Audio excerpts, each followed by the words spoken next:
Hi friends, ಮಕ್ಕಳಿಗೆ ತುಂಬ ಇಷ್ಟ ಆಗೋಂಥ ಪೀನಟ್ ಬಟರ್ ಮಾಡೋಣ.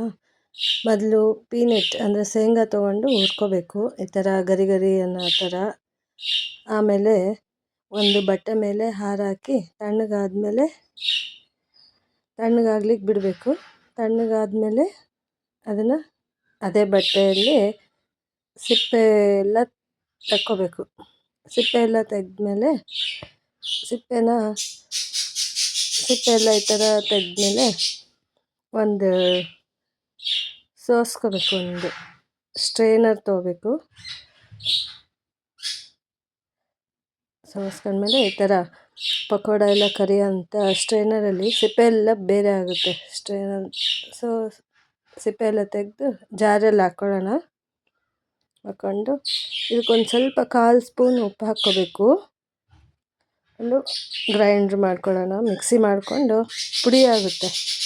ಫಸ್ಟಿಗೆ ಪುಡಿ ಆಗುತ್ತೆ ನೋಡಿ. ಪುಡಿ ಆದಮೇಲೆ ಮತ್ತೊಂದು ಸಲ ಗ್ರೈಂಡ್ರ್ ಮಾಡ್ಕೊಳ್ಳೋಣ. ಆಮೇಲೆ ಎಣ್ಣೆ, ಅದರಲ್ಲಿ ಶೇಂಗಾ ಕಾಳಲ್ಲಿ ಎಣ್ಣೆ ಅಂಶ ಬಿಟ್ಕೊಳ್ಳುತ್ತೆ. ಈ ಥರ ಮೆತ್ತಗಾಗುತ್ತೆ. ಮೆತ್ತಗಾದ್ಮೇಲೆ ನೋಡಿ, ಮೆತ್ತಗಾಗಿದೆ.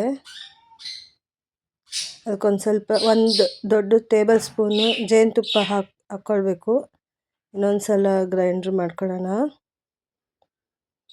ಮೆತ್ತಗಾಗಿದೆ. ಒಂದು 3ರಿಂದ 4 ಖರ್ಜೂರ ಹಣ್ಣು ಸಣ್ಣ ಪೀಸ್ ಮಾಡಿಕೊಂಡು ಗ್ರೈಂಡ್ರ್ ಮಾಡ್ಕೋಬೇಕು. ಆಮೇಲೆ ಮತ್ತೆ ಒಂದು ಸಲ ಗ್ರೈಂಡ್ರ್ ಮಾಡಿದ್ಮೇಲೆ ಪೂರ್ತಿ ಈ ಥರ ಮೆತ್ತಗೆ ಚೆನ್ನಾಗಿ ಬರುತ್ತೆ. ಅದನ್ನು ನಾವು ಚಪಾತಿಗೆ ಒಂದು ಏರ್ ಟೈಟ್ ಬಾಕ್ಸಲ್ಲಿ ಸ್ಟೋರ್ ಮಾಡಿಟ್ಕೋಬೇಕು. ನ್ಯಾಚುರಲ್ ಸ್ವೀಟ್ಸ್ ಯೂಸ್ ಮಾಡಿರೋವಂಥ ಪೀನಟ್ ಬಟರು ತುಂಬ ರುಚಿಯಾಗಿರುತ್ತೆ. ಮಕ್ಕಳಿಗೆ ತುಂಬ ಇಷ್ಟ ಆಗುತ್ತೆ. ಚಪಾತಿಗೆ, ಬ್ರೆಡ್ಡಿಗೆ ಎಲ್ಲ ಉಪಯೋಗಿಸ್ಕೋಬೋದು.